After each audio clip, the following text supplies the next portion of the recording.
Good morning all of you. पहा आपण last लेक्चरला काय काय पाहिलं होतं.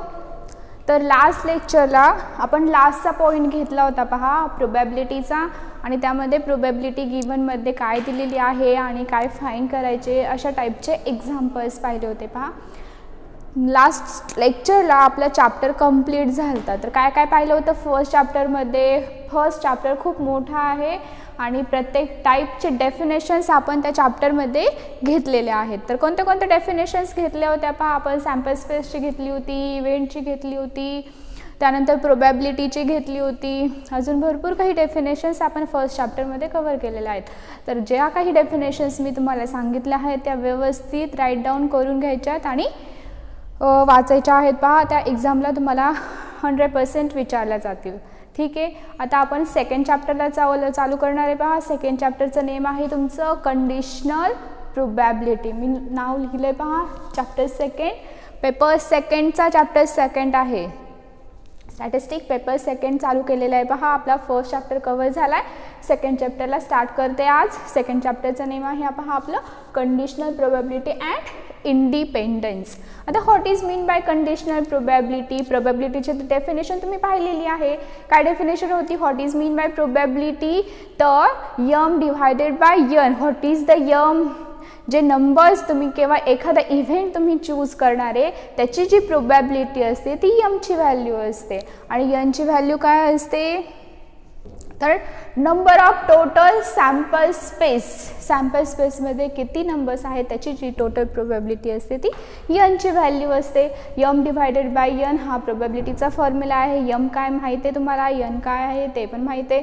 ठीक आहे. आता काय पाहायचं आहे आपल्याला, तर कंडिशनल प्रोबॅबिलिटी पाहायचं आहे. पहा what is mean by conditional probability. तर मी डेफिनेशन राईट डाऊन केली आहे. पहा इव्हेंट तुम्हाला माहिती आहे. What is mean bye event. Event is the subset of sample space. आता सॅम्पल स्पेस माहिती आहे, total number of element in the given experiment which is called a sample space. आणि त्या सॅम्पल्सचे जे सबसेट असतात ते काय असतात, इव्हेंट असतात. कन्सिडर केलं let A and B be the two event. जर ए आणि बी जर तुम्ही दोन इव्हेंट घेतले तर कशाचे, गिव्हन एक्सपेरिमेंटचे किंवा गिव्हन सॅम्पल स्पेसचे जर ए आणि बी दोन इव्हेंट घेतले then the conditional probability of event a given event b is काय डिफाईन केलं आहे पहा, नोटेशन दिलं आहे. Probability of A given b कसं सिम्बॉल आहे, p means probability a which is our event. हे जे साईन आहे ते कशाचं आहे, गिव्हनचं. Probability of A given b. Read करताना कसं रीड करणार आहेत, probability of A given b. ठीक आहे. ही झाली प्रोबॅबिलिटीची डेफिनेशन. डिनोट कशाने करायचं आहे, probability of A given B ने. कोणती प्रोबॅबिलिटी ही, conditional probability. And it is defined by probability of A given B which becomes equal to probability of A intersection B divided by probability of B for probability of B greater than 0. का greater than 0 घेतलं आहे, कारण तुम्हाला माहिती आहे कोणतीही probability कशामध्ये lies असते, 0 आणि 1 मध्ये लाईज असते. 0 less than or equal to probability of any event less than or equal to 1. असे आपण नोट पाहिली आहे पहा. ही नोट IMP आहे, ही लक्षात ठेवायची. ठीक आहे. आता greater than or equal to म्हणजे प्रोबॅबिलिटी तुमची 0 पण असू शकते. ही तर काय सांगितलंय, probability is greater than 0. Why greater than 0, जर anything upon 0 which value tending to infinity that is not finite, hence the probability which is greater than 0. जर तुम्ही probability of b greater than 0 घेतला नाही किंवा जर सपोज 0 केला तर probability of a intersection b काही कळसे ना तुमचे, divided by 0 tending to infinity, hence this probability is not defined. hence condition काय घेतली आहे, probability of B greater than 0 ची घेतली आहे. पहा सिमिलरली ही झाली probability of A given b. Similarly probability of B given a कसं रीड करणार आहे तुम्ही, प्रोबॅबिलिटी ऑफ रीड कसं करता, b given a, probability of B given a असं रीड करणार आहे. ठीक आहे. आणि काय मी डिफाईन केलं आहे पहा, probability of A intersection b divided by probability of b, probability of a. आता probability of A intersection b म्हणजे काय? इंटरसेक्शन म्हणजे तुम्हाला माहिती आहे, मी लास्ट लेक्चरला पण तुम्हाला सांगितलं होतं आणि ह्या लेक्चरला पण परत सांगते. इंटरसेक्शन म्हणजे तुम्ही कॉमन पॉईंट्स घेता. कशाचे? इव्हेंट एचे आणि इव्हेंट बीचे कॉमन पॉईंट घेता. इथं काय पी आहे, प्रोबॅबिलिटी ऑफ ए इंटरसेक्शन बी म्हणजेच काय करायचे तुम्हाला, ए इंटरसेक्शन बीचे कॉमन पॉईंट आणि त्याची प्रोबॅबिलिटी फाइंड आउट करायची आहे. ठीक आहे. नेक्स्ट लास्ट लेक्चरला अजून काय पाहिलं होतं आपण? लास्ट लेक्चरला अजून काय पाहिलं होतं? तर probability of B given a पाहिलं होतं पहा.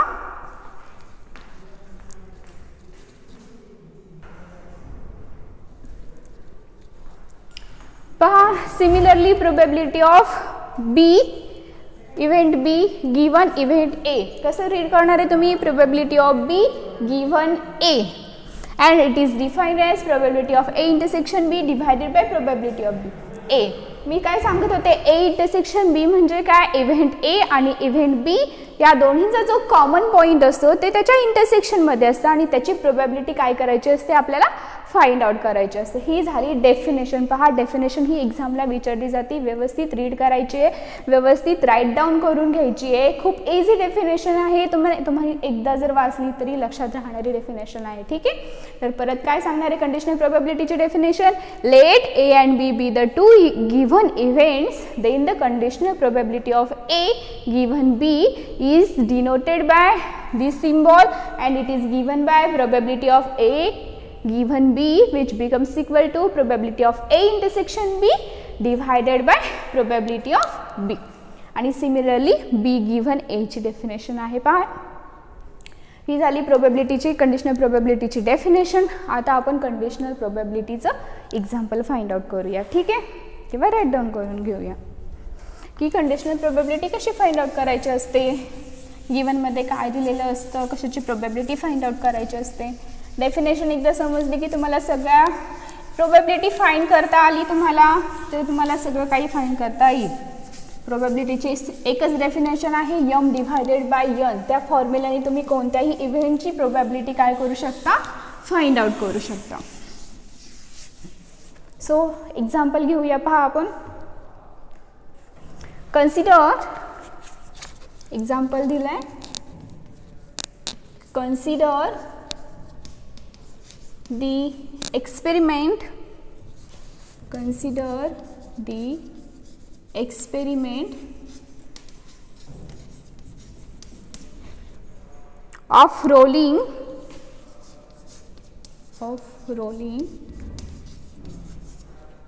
of an unbiased die, of an unbiased die.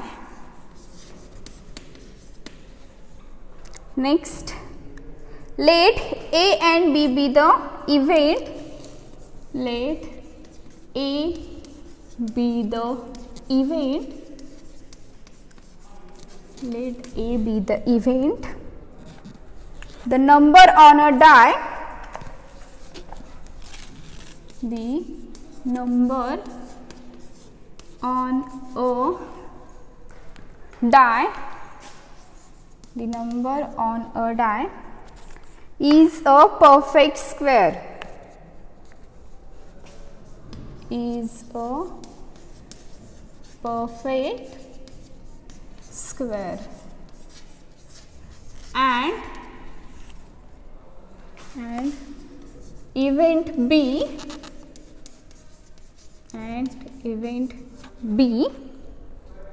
defined as, and event B be the number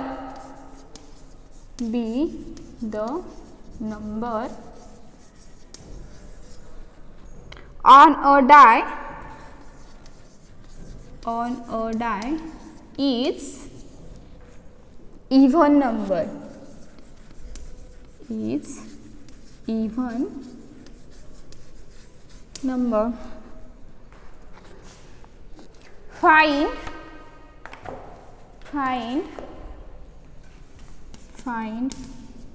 conditional probability, find conditional probability A given B. Find conditional probability A given B. पहा question व्यवस्थित वाचा. काय सांगितलंय, काय find out करायचंय. Consider the experiment of rolling of an unbiased die. म्हणजे काय दिलंय तुम्हाला, गिवन सॅम्पल स्पेस दिलाय. काय दिलाय सॅम्पल स्पेस, रोलिंग अ डाय. डाय माहिती आहे तुम्हाला, डायमध्ये किती नंबर ऑफ फिलामेंट्स असतात, तर 6 नंबर ऑफ फिलामेंट्स असतात. 1 2 3 4 5 6. नेक्स्ट काय दिलंय पहा, let a be the event number on a die is a perfect square. A हा कोणता इव्हेंट आहे, die is a perfect square. म्हणजे जो तुम्ही नंबर सिलेक्ट करणार आहे त्या इव्हेंटमधला तो कसा पाहिजे, परफेक्ट स्क्वेअर पाहिजे. आणि इव्हेंट बी काय सांगितलं, B the number on a die is an even number. तो कसा पाहिजे, इव्हन नंबर पाहिजे. तुम्हाला प्रोबॅबिलिटी कशाची फाइंड आउट करायची आहे, ए गिव्हन बी ची प्रोबॅबिलिटी फाइंड आउट करायची. आता probability of A given B find out करत असताना तुम्हाला कोणत्या कोणत्या एलिमेंट्स लागणार आहेत किंवा कोणत्या व्हॅल्यूज लागणार आहेत, तुम्हाला फॉर्म्युला माहिती आहे. काय आहे, probability of A given b असतानाचा फॉर्म्युला काय आहे, which becomes equal to probability of A intersection B divided by probability of b. हा फॉर्म्युला आहे. म्हणजे तुम्हाला काय फाइंड आउट करावं लागेल, ए इव्हेंट सपोज करावं लागेल, बी इव्हेंट. आता तुम्हाला ऑलरेडी ए बी इव्हेंट दिलेले आहेत, त्यांचं इंटरसेक्शन, त्याची प्रोबॅबिलिटी फाइंड आउट करायची आहे, probability of B find out करायचं आहे, दोन्हींचं डिव्हिजन घ्यायचं आहे. तेव्हा तुम्हाला काय मिळणार आहे, probability of A given b मिळणार आहे. चला आन्सरला स्टार्ट करूया. We have given that. काय दिलं आहे गिव्हनमध्ये, we have given that a die, a rolling die. कसला डाय, अनबायस्ड डाय. देअरफॉर डाय दिलाय म्हणजे तुमचं सॅम्पल स्पेस राईट डाऊन करावं लागेल. किती नंबर ऑफ एलिमेंट्स येतील टोटल सॅम्पल स्पेसमध्ये, 1 2 3 4 5 and 6 नंबर ऑफ एलिमेंट्स येतील. नेक्स्ट काय फाइंड आउट करायचं आहे तुम्हाला, आता ए इव्हेंट सपोज करावं लागेल. काय a event, a which becomes equal to काय इव्हेंट दिलाय, the number on a die is a perfect square. The number on a die is a perfect square. Is a perfect square. मग a मध्ये कोणते कोणते numbers येतील, that is a which becomes equal to the number on a die is a perfect square. म्हणजे जे 1 to 6 मधले elements आहे त्यामधला तुम्हाला काय लिहायचं आहे, फक्त परफेक्ट स्क्वेअर लिहायचं. आता कोणता परफेक्ट स्क्वेअर येईल, 1 इज द परफेक्ट स्क्वेअर. कशाचं परफेक्ट स्क्वेअर आहे, 1 square which becomes equal to 1, that is 1 is the perfect square. Next 2 कशाचा स्क्वेअर नाही आहे, 3 कशाचा स्क्वेअर नाही आहे, 4 कशाचा स्क्वेअर आहे, 2 square which becomes equal to 4, that is 4 is the perfect square. That is number of element in A is 1 4. Let B be the event. कोणता B event suppose केला आहे पहा, B the number on a die is even number. The number on a die is even number. मग event बी मध्ये कोणते कोणते numbers येतील पहा, इव्हन नंबर्स सपोज करायचे ते, that is B which becomes equal to कोणते कोणते नंबर्स येतील, जे इव्हन नंबर्स आहेत 2a 4a आणि 6a. का कशातले चूज करायचे तर आपल्याला सॅम्पल स्पेसमधले एलिमेंट्स चूज करायचे, ते कोणते, even number, that is 2 4 6 which is the number. कोणते नंबर्स येते, इव्हन नंबर. आता तुम्हाला काय फाइंड करायचं आहे, ए माहीत झाला, बी माहीत झाला. नेक्स्ट आता तुम्हाला काय फाइंड आउट करायचं आहे, ए इंटरसेक्शन बी फाइंड करायचं आहे. त्यासाठी त्याची प्रोबॅबिलिटी फाइंड करण्यासाठी तुम्हाला ए इंटरसेक्शन बी माहीत असणं गरजेचं आहे. काय येईल, a intersection b probability of A intersection b पण तुम्हाला फाइंड आउट करायचं आहे आणि प्रोबॅबिलिटी ऑफ बी पण तुम्हाला काय करायचं आहे, फाइंड आउट करायचं आहे. Total number of element in the sample space किती आहेत, 6 आहेत आणि total number of element in event b किती आहेत, 3 आहेत. मग प्रोबॅबिलिटी ऑफ बी किती येईल, अगोदर probability of B find out करूया किंवा अगोदर ए इंटरसेक्शन बी ची प्रोबॅबिलिटी फाइंड आउट करा आणि त्याच्यानंतर probability of B find out करा, जसं तुम्हाला इझी वाटेल तसं. मी अगोदर प्रोबॅबिलिटी ऑफ बी ची प्रोबॅबिलिटी ते इव्हेंट बी ची प्रोबॅबिलिटी फाइंड आउट करते. ठीक आहे, तर बी ची प्रोबॅबिलिटी फाइंड आउट करण्यासाठी काय करावं लागेल, probability of b is equal to M divided by n. M काय असतो, number of element in the event b किती आहेत, 3 आहेत आणि total number of element in the sample space that is n 6 आहेत. राईट डाऊन करून घेऊया. The total number of element in sample space is 6, that is n is equal to 6. n ची value किती झाली, 6 झाली. Therefore probability of B, the number of element in B, the number of element in B which becomes equal to 3, that is m is equal to 3. Next, therefore by definition of probability of B which becomes equal to m divided by n, that is 3 divided by 6, that is 1/2, that is 0.5. काय आली मग probability of बी ची value 0.5 आली. पहा कशी find केली आहे, समजलंय का. प्रोबॅबिलिटीची डेफिनेशन ओनली यूज केली आहे. तर आता कशाची प्रोबॅबिलिटी फाइंड करावी लागेल तुम्हाला, probability of A intersection B ची प्रोबॅबिलिटी फाइंड आउट करावी लागेल. Let the number of element A intersection B is किती येतील पहा, ए इंटरसेक्शन बी मधले number of element A intersection B which becomes equal to A इथे पहा 1 4, B 2 4 6. Intersection म्हणजे काय करता, कॉमन पॉइंट घेता A आणि B चे. पहा चेक करा, 1 A मध्ये आहे पण B मध्ये नाही आहे, 4 A मध्ये पण आहे आणि B मध्ये पण आहे, म्हणजे 4 हा काय झाला, कॉमन पॉइंट झाला कशाचा, A आणि B चा. Therefore A intersection B is only single element 4. That is value of m is किती 1. m ची व्हॅल्यू कशावरून फाइंड करता, जेवढी number of element A intersection बी मध्ये असतील तेवढी m ची व्हॅल्यू असते आणि n तुमचा प्रत्येक प्रोबॅबिलिटीसाठी सेम असतो. So therefore probability of A intersection B which becomes equal to probability of A given B which becomes equal to, अगोदर इंटरसेक्शनची प्रोबॅबिलिटी फाइंड आउट करावं लागेल. Probability of A intersection B which becomes equal to M divided by N. What is the value of M find out केली आहे 1. का, कारण probability of A intersection बी मध्ये only 1 single element आहे, that is the value of M is 1 divided by 6.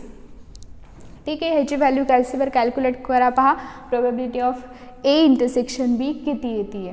ठीक आहे, next आता हे झाली probability of A intersection b find out केली आहे.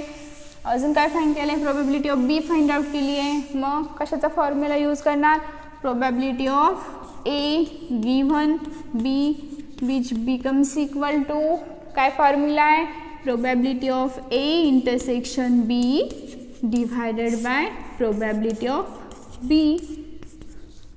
याला वाटलंच तर 1 याला बॉक्स करा, 1/6 व्हॅल्यू येते.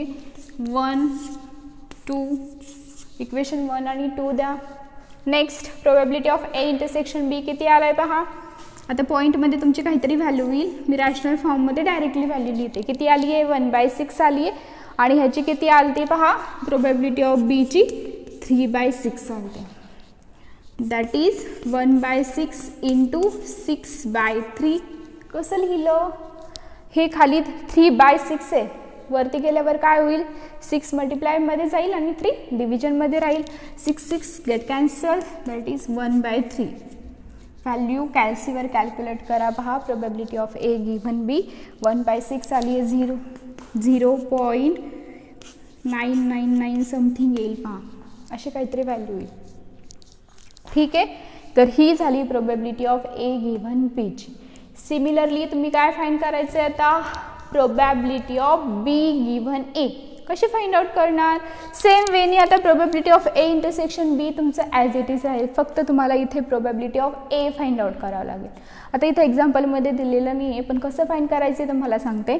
Probability of B given A जर दिलेलं असेल तर काय करणार? Which becomes equal to probability of A intersection B as it is राहतो, फक्त डिव्हायडेडमध्ये प्रोबॅबिलिटी ऑफ ए येईल.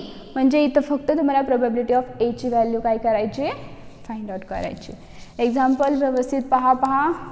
प्रोबॅबिलिटीचे भरपूर टाईपचे एक्झाम्पल्स आहे, तुम्हाला प्रत्येक टाईपचे एक्झाम्पल सॉल्व करायला आलं पाहिजे. मी तसं प्रत्येक टाईपचं एक्झाम्पल घेतले. पहा फर्स्ट चॅप्टरमध्ये पण आणि आता ह्या चॅप्टरमध्ये पण तुमचं प्रत्येक टाईपचं एक्झाम्पल मी एक एक घेणार आहे, म्हणजे तुम्हाला कन्सेप्ट काय होईल? ऑल क्लिअर होईल. व्यवस्थित पहा कसं एक्झाम्पल सॉल्व केले ते.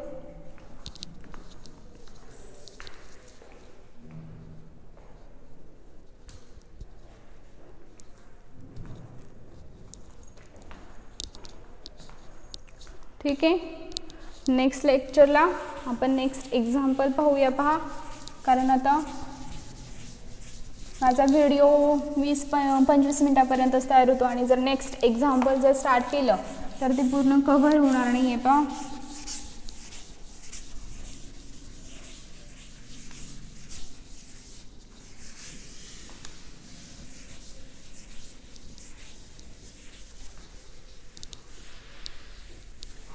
डेफिनेशन्स व्यवस्थित राईट डाऊन करून घ्या नोटबुकमध्ये. मी तुमची जेव्हा तुमचे लेक्चर्स रिअलमध्ये चालू होतील क्लासमध्ये तेव्हा प्रत्येकाच्या नोटबुक मी चेक करणार आहे. असं समजू नका की मॅडम काही पाहणार नाहीत आता आणि लेक्चर चालू ऑनलाईन कोणी करतंय कोणी नाही करत आहे. मी प्रत्येकाच्या नोटबुक चेक करणार आहे आणि ज्यांनी कोणी लेक्चर्स केलेले नसतील त्यांना असाइनमेंटमधून खूप काही देणार आहे. पहा अजून वाट पाहते तुमची की कधी कॉलेज स्टार्ट होतंय. होईलच आता एवढ्या 10-12 दिवसामध्ये. कधी होईल ते माहीत नाही आहे. जेव्हा होईल तेव्हा तुम्हाला बोलवलं जाईल. व्यवस्थित स्टडी करा. पहा तुमची एक्झाम लवकरच होईल. ठीक आहे, नेक्स्ट एक्झाम्पल मी नेक्स्ट लेक्चरला देते. थँक्यू.